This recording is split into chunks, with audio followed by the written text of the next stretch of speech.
So good afternoon, everyone. My name is Bettie Covington. I am a two-time distinguished Toastmasters. Both of my DTMs are in the Legacy program, and I'm an overachiever. What can I tell you?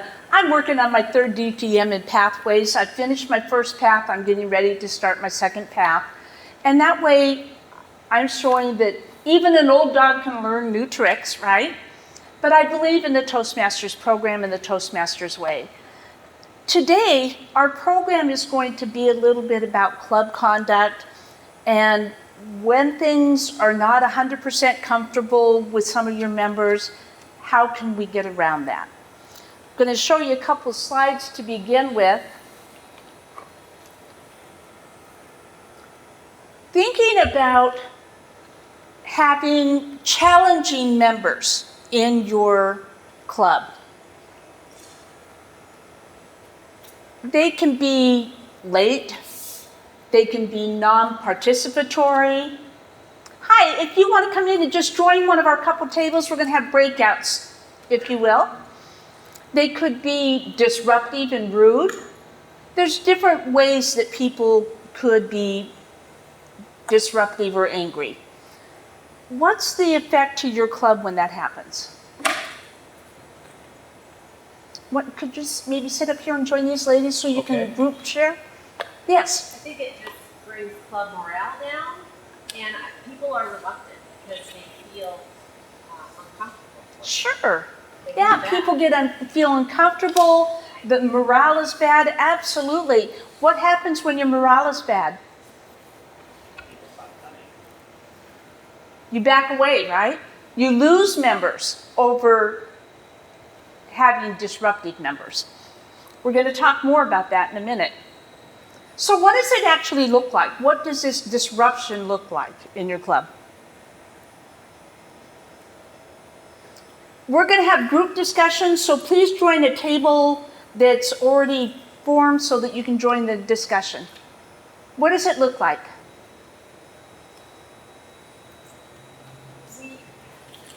Somebody talks too much, kind of takes over the meeting. Okay, somebody interrupts other people and takes over the meeting. Absolutely. What else? Leadership doesn't respect the process. The leaders don't respect. A lack of respect for the leaders and each other, right? No, really, just when the leadership itself doesn't respect the processes in place. Okay, good. What else? Just sarcastic comments from club members when they're doing their role. That's hurtful, isn't it? Like audibly in front of the whole club instead of directing it to one person. They're complaining out loud and venting to the whole room full of people. Absolutely. Something else that maybe a disruptive might do is what I would call taboo. An example might be taking a speaker spot and giving their favorite political commentary, or talking about a sensitive subject. There are appropriate times to talk about certain sensitive subjects and maybe less appropriate times. I'm going to give you an example.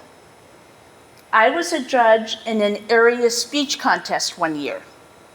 Now, they've already won at their club level, and they're now competing at the area level, headed toward division.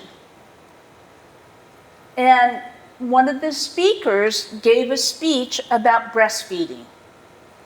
Now, I'm a proponent of breastfeeding. I think it's great and healthy for the baby. I think it's a good bonding thing with the mom.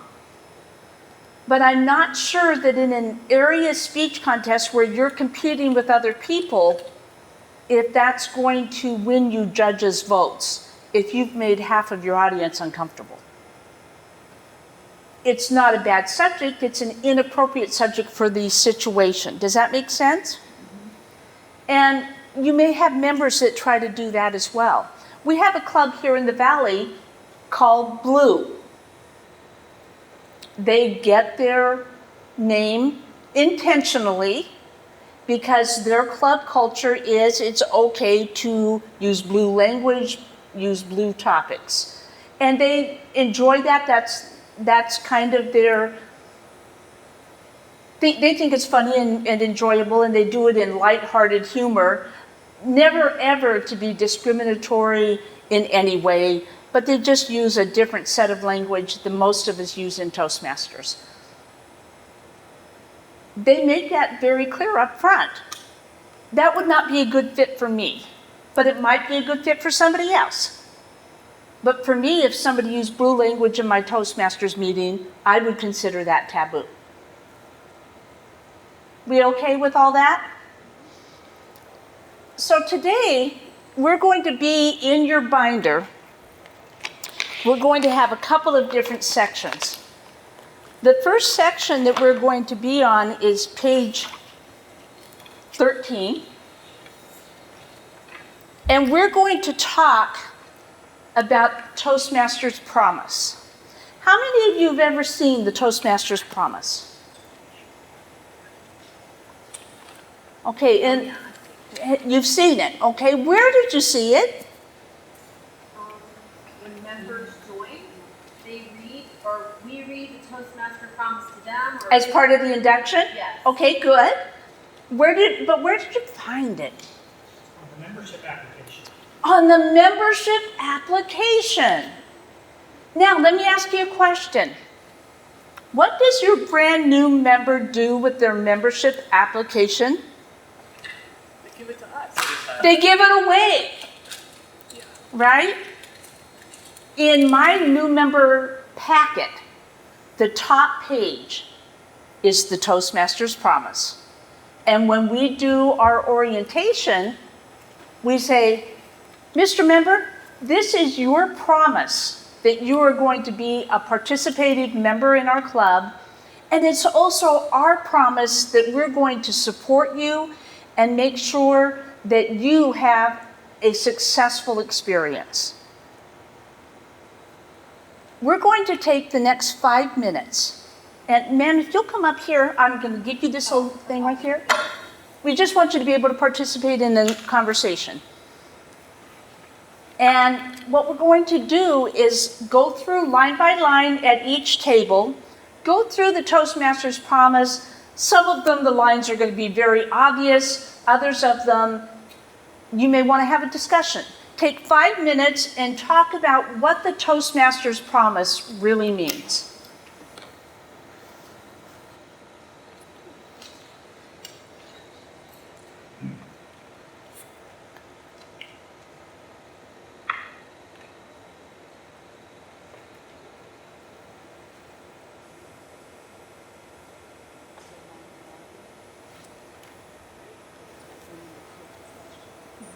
Yeah, so just go over, talk about each one, each line.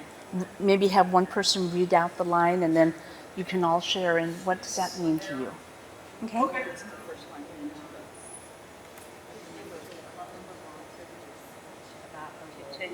Meeting regularly, meaning try to the best of your ability to attend a meeting when you can. I mean, sometimes there is exceptions. And maybe not those people first. Well, that's not really. The first one's really not. Yeah, I don't think that should be. It's the intro.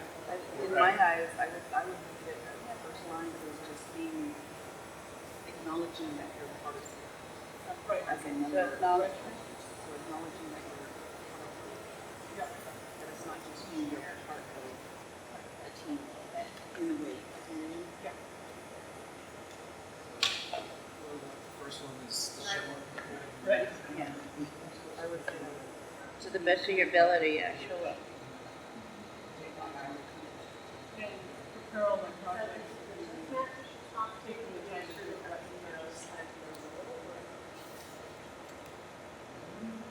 Well, and to participate in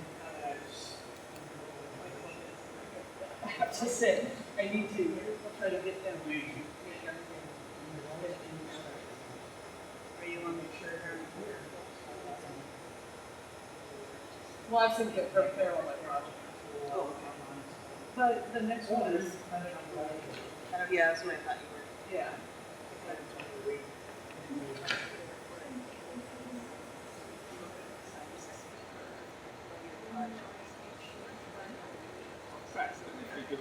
topics, you need to be ready for that too. Yeah. You're grammarian. Yes. Kind of review your roles prior to the meeting. Whatever.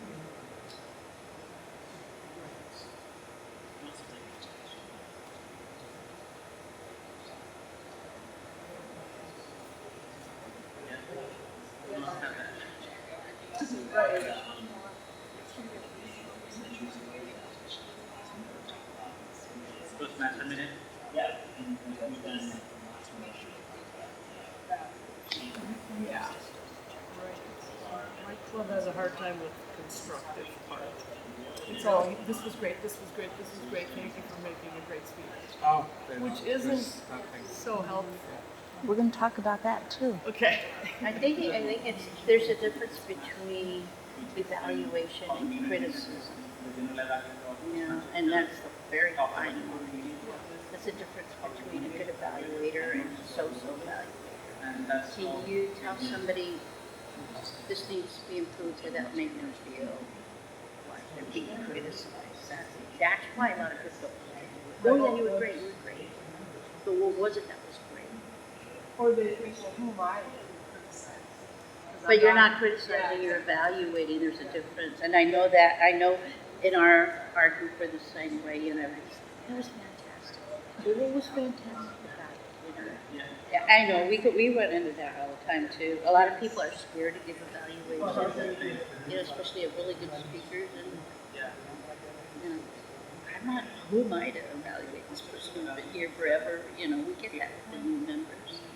But it's, you know, I know it's very hard for us too. every other time or after value point of view, just one person that you are evaluating, and then so you should know what he's doing. See, I can't just say, oh, you did that. Effective person.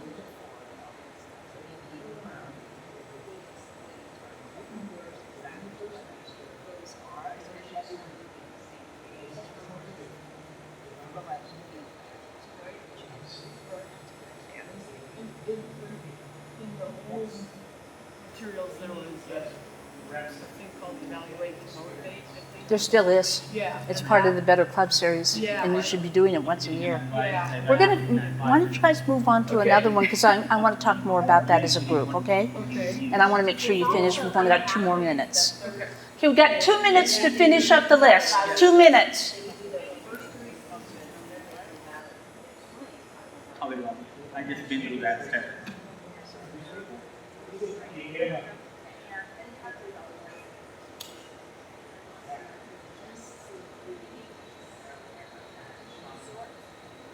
I think in health clubbing team friendly environment, your mentorship, you know, feeding back to the mentee. You know, even after you think you're not mentoring now, it's a good idea just to go back and say, hey, how's it going? And stuff like that. And you know, I think they did really good on this past speech that I heard, even though you're not mentoring. I do that with a couple of people I've got mentored. I say, hey, you know, even though I'm not mentoring you anymore, but I really thought this was good, and I really liked it because of this. So kind of like a follow-up when you're mentoring somebody, I think that helps a lot.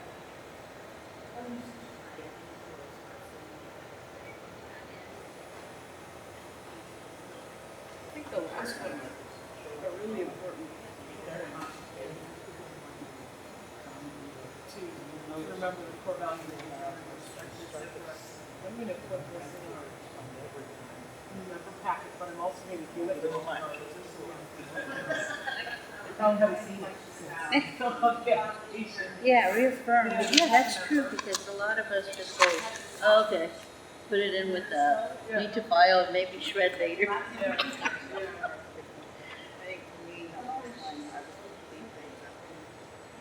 Yeah, that's a good one.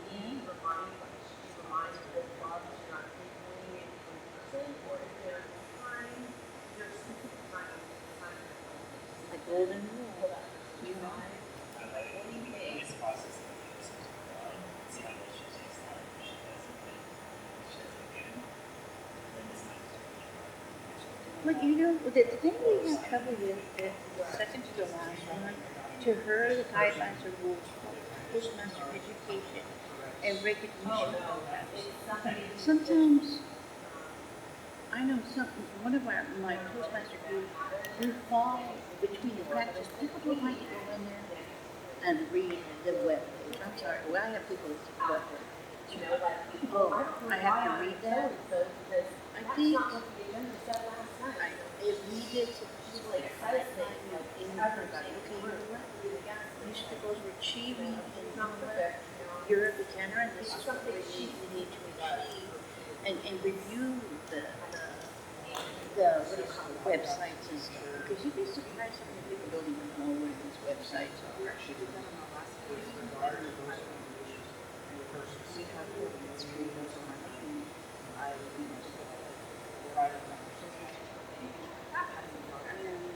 Let's wrap up in 1 minute.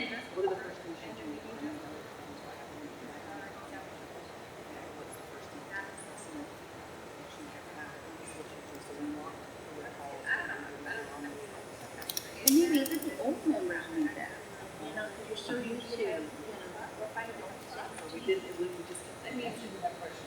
How do you do it? Assessment, choosing that. You have to go check off, what those are the first.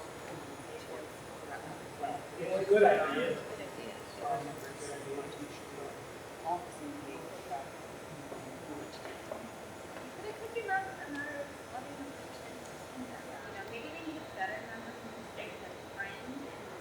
One of the sessions when they showed the prohibitions, they said that So you don't make excuses, but you Okay, leaders, let's bring it back together now and let's talk about what we just discussed as a group, okay? Toastmasters Promise has a number of different things that you promised to do, right? You all filled out an application. You've all made this promise. The first one I think of note is the very second one, to attend club meetings on a regular basis. Does anybody have trouble with people not showing up? Yeah, we all do, right? How many of you in here are in corporate clubs? Does your corporate club pay for your membership? You might want to let them know that the company expects to get some bang for their buck. We actually have a mandatory attendance requirement of 50% of all meetings. You have to be there. And that's something that our corporation has dictated to us. If you're in an open club, it's a little bit harder to have that hammer. But they promised, right? What's the next one that stands out in your discussion? What was the next bullet point that you wanted to discuss? To help the club maintain a positive and friendly environment. That's a 6th point. Okay, a positive environment. I think there's another one over here that you guys wanted to talk about first. The evaluations. Mm-hmm. How many of you have already completed pathway number 1? Level 1, yeah. Level 1 of pathways. Do you recall, and I'm finding that a lot of people miss this point, do you recall that at one point the speaker is supposed to be evaluating the evaluator? The speaker says, Mr. Evaluator, I need to work on certain things. My thing is always double clutching. Let's, whatever. I double clutch. I always ask my evaluators to watch me on that. I'm trying to really work for that. The speaker's supposed to give feedback to the evaluator. How many of you in your clubs give evaluator feedback? How do you do that? We actually have forums for people that are listening, and we do evaluator forums, and we give them like general questions, you know, to look for like, did the person look confident? Was the person knowledgeable about what they were speaking on? So- And we have two ways of either marking, rating 1 through 10, or you can provide your own written. And then And they're we do evaluating the evaluator Yes, or the speaker? both. Both, okay. In our meeting, the general evaluator, in the ending minutes, they get the few minutes, Uh-huh. they evaluate everyone, and specifically they evaluate the evaluator on how they did and what can they do better. They're giving both positives and negatives for the given speech. Okay, that is traditional to have the general evaluator give feedback. I had a young lady in the group last night, they assign a separate role, which is evaluate the evaluator. And they get up just like the evaluators do, and they give an actual evaluation speech that's 2 to 3 minutes, just like the original one did.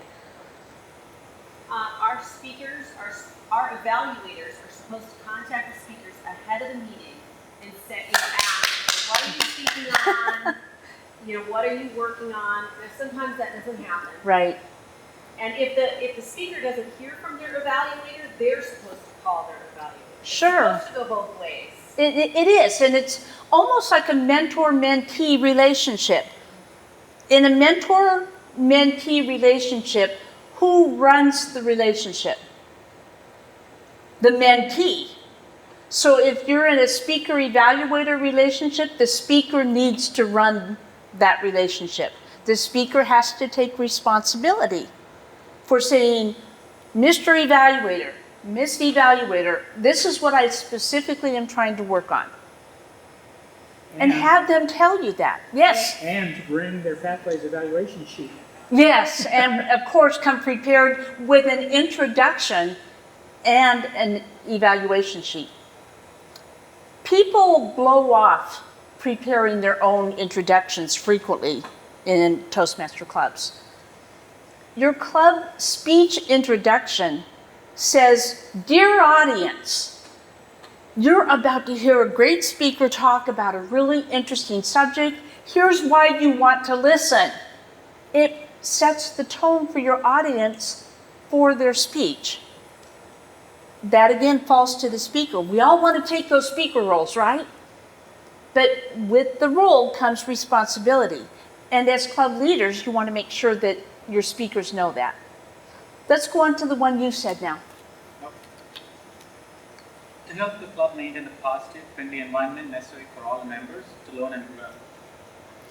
Okay, to help the club maintain a positive, friendly environment for all members to learn and grow.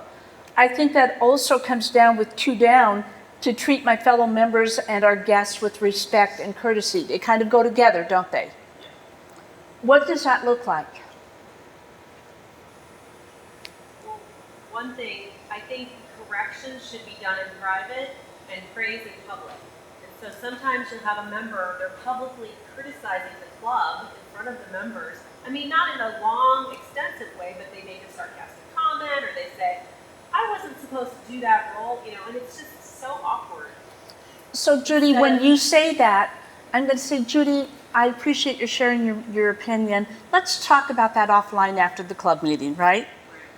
You have to knock Judy right off and stop that negative behavior so she says, "Oh, I guess I shouldn't have said that." And that's perfect. You're absolutely right. But you do have to take corrective action on that, right? Absolutely. What else is important to you on the list? I think just the last one would kind of sum everything up. I mean, you have to lead by example. People who have been in the club for a while, you've got to lead by example by doing the golden rule. I mean, we have to have respect for new members. Sometimes if you go in, the older members sometimes get a little cocky, I would say. And you have to remember that these new members are here to learn from you.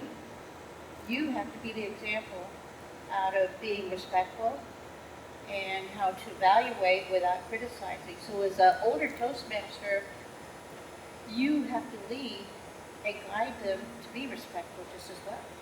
I think it's important in the evaluation world to not let evaluators slide with, "Oh, your speech was so great. It was great the way you said this. And I really liked the way you said that. And it was such a good speech. I can't see a single thing you could do to be better. Why bother to have an evaluation? I mean, really, truly.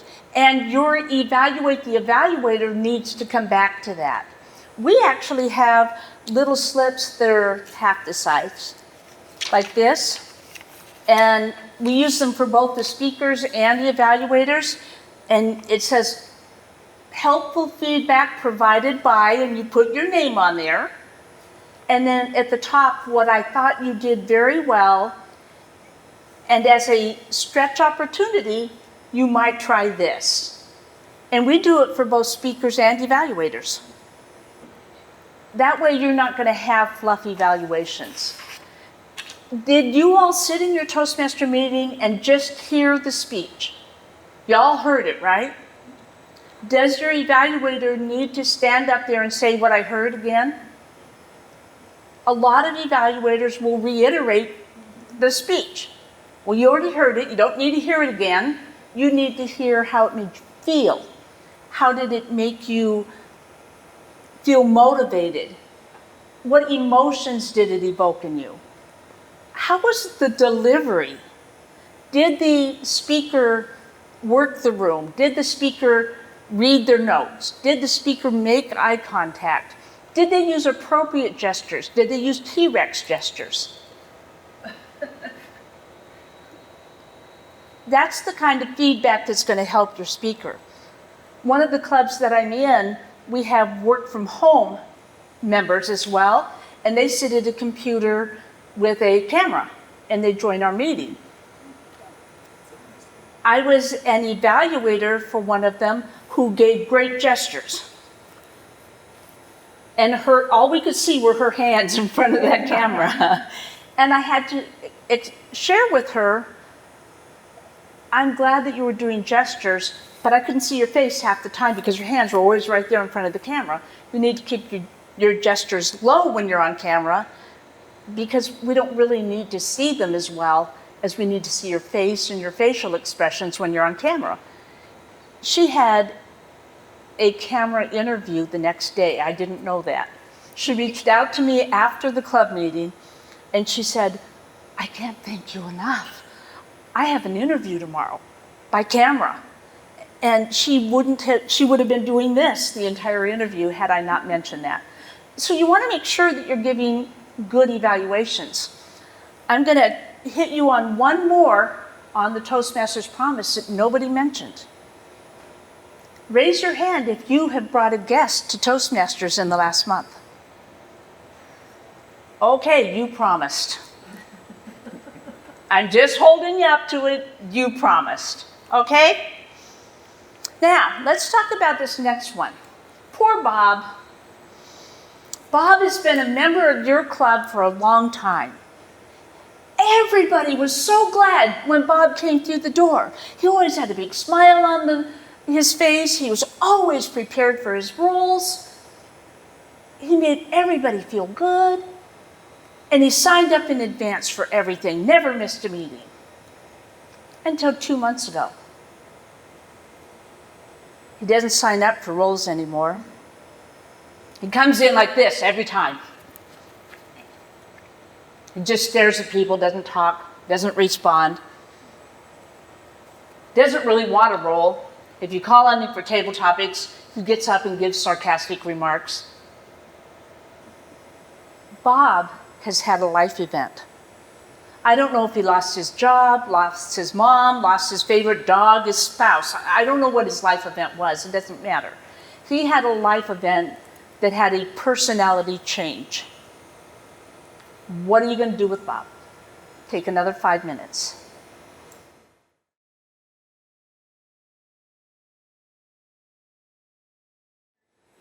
Okay, so poor Bob. He had a personality disorder 2 months ago. And we don't know what's going on. How are we going to help him? We talked about, go ahead. Go ahead, George. We talked about having someone who knows Bob, who is good friends with Bob, or at least knows Bob a little better than anyone else. Sure. And just kind of outside the club, just check in, see like what the going on. Wait a minute, where are you going to do this? Someone who knows Bob. Yeah, but where are you going to do it? Outside. Outside the club. Excellent, good. And just, and just kind of, and then we brought up there, just kind of check in. It's like, is the club meeting what he wanted? When he joined Toastmasters, he had a list of things he wanted to accomplish. So is Toastmasters still accomplishing that? And if so, then figure out why the behavior's changed. So do it all outside of the club just to kind of check in. A couple years ago, I read a book called The Coaching Habit.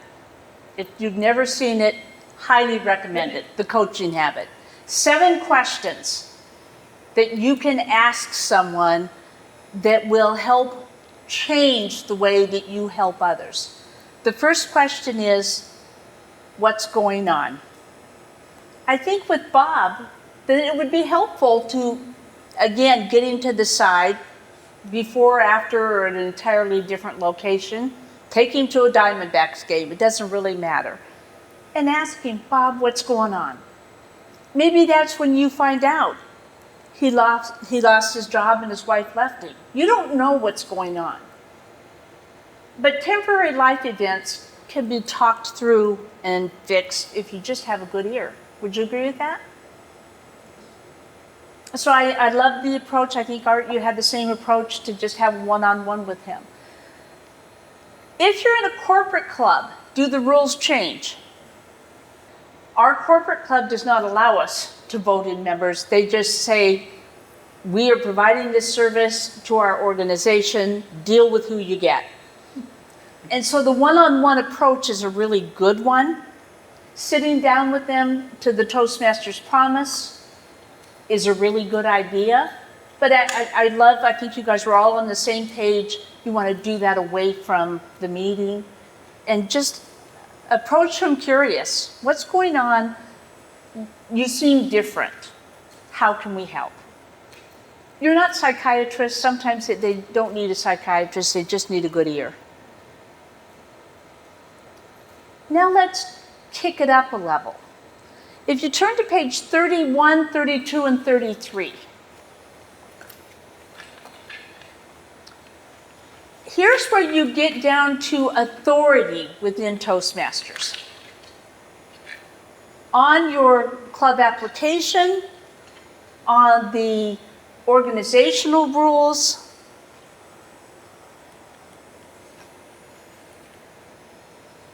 on the Articles of Incorporation, you have a number of different places where you have authority to say to a member, you don't get to play anymore. You're not acting by the rules, you're not behaving according to our core values, and you don't get to be here anymore. But you actually have a hammer behind those things. Why would you ever apply it? Let's talk about our next case. Lucy and Linda. Your club currently has 8 members. You're on thin ice. You're looking for every new member that you possibly can get. And Lucy and Linda came, and on the very first day they said, we want to join. Now you're up to 10 members. Whoop, whoop. And they came back the next week. And they were argumentative, they were interruptive, they were awful. They came back the 3rd week. They wouldn't take on a role. They came in 15 minutes late, and they continued to interrupt the other speakers and say negative comments. And you're thinking, oh my word, what did we get ourselves into? What are you going to do with Lucy and Linda? Take 5 minutes.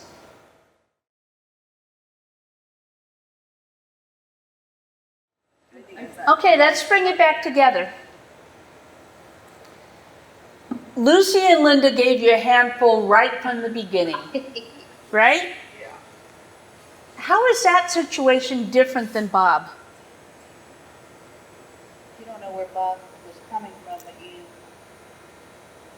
Bob was like a private and we didn't know what their situation was, and he probably didn't know maybe intentionally he's doing these things. But Lucy and them guys do know. And they're not part of our culture yet. And Bob was different. He used to be great, and all of a sudden he wasn't. Lucy and Linda came in right from the get-go and disrupted everything. You're about to lose members over this. What are you going to do? You guys went for SAT last time. What are you going to do over here? So one of the things that I brought up was Bob had a problem, and you're trying to help Bob. Lucy and Linda, you have the problem. Ooh, Okay. it's not Bob's problem, it's the club's problem. And you need to fix that, right? And how do you Lucy fix that, Art? Well, you have to have that conversation with them. That's, saying, it's pretty obvious that there's an issue there, that they're disturbing, your meeting, and you can't have it go on. What if they don't know? That's, somebody needs to tell them. Okay, Right. somebody needs to tell them. Whose responsibility during the meeting is it to tell them? Toastmasters, Toastmaster. Okay, the Toastmaster could be one of those people. Who else? deciding officer. One of the club, whoever is opening the meeting, like whoever the presiding officer is, our How about your presiding general officer- evaluator? Definitely. Yeah, your general evaluator, when they evaluate the meeting, needs to call them out. Not by name, but by behavior. During our meeting today, we had a couple of people interrupt while people were speaking, and we had some sidebar conversations. That is not part of our club culture. We need to make that stop. That should happen on meeting number 1 when they were there and started doing that. I like that because it's immediate. Because if Yeah. the club waits even a couple days, the person's already forgetting what they did. Hey, remember the other day when we had our meeting and you said such and such? Oh, I did? I mean, you don't remember? Oh, no, I don't remember. But if it happens at the meeting, then it's instant recall. Sure, And you have all those people that saw it. absolutely, yeah. It just occurred to me, if it's during table topics, the table topics master could also say something. Yeah, absolutely. So it's not any one person who needs to rip it in the bud. It's whoever has the lectern at the time. Yeah. Whoever's in possession of that room needs to go, we're not doing this. However you want to gently do that behavior. Now let me tell you what else happened. It's now 1 month since Linda and Lucy joined your club. You already had the general evaluator take action during the meeting. You've also had one-on-one conversations with Lucy and Linda. These 3 ladies over here have already told you they're not renewing, which will get you down below 8 members. And they've been members for a long, long time. You know that you have to take more serious action with Lucy and Linda. What can you do? How do you throw them out? You present it in a like parliamentary manner. Well, there is a procedure. There is a In the procedure. club constitution, it's very simple. Page 33, I think. It boils down to a vote of the membership, a majority vote of the membership. You don't even have to have a reason. But in this case, you do have a reason. Right. So you do have authority as a club to invite people not to be members of your club any longer. I was a member of a leadership club that had a little triplet of members that were doing that kind of disruptive behavior, and we had to invite them not to renew.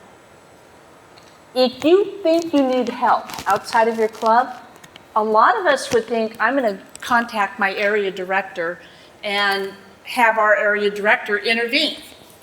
Ladies and gentlemen, guess what? They won't. It's not their job. This is not their job.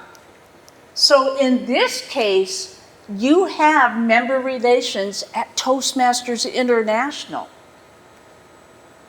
Now I'm going to back up a minute and say, if you're in a corporate club, it may be a different situation. If you're in a corporate club, it may be time to talk to the employee's director.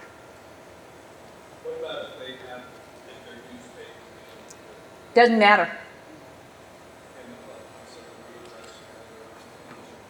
we would Well, it depends upon if you have club dues or international dues. If they're international dues, it doesn't matter. If they're club dues, yeah, the club could consider reimbursing them. In the club conduct, right on their application, look what it says. I agree to abide by the principles contained in a Toastmasters promise and the governing documents. There's your rule right there. They signed the Toastmasters promise. It's why it's on their application. And I would encourage you to do, as I recommended earlier, give them a separate copy when they join, because they give away the application. But that obligation doesn't go away. But you do have the authority to save your club by getting rid of difficult people. Ladies and gentlemen, we have 1 minute left to fill out your evaluations. My name is Bettie Covington. This has been Club Conduct. Please give yourselves a round of applause for being so participative. I appreciate so much everybody's great feedback today. Thank you for being part of the program.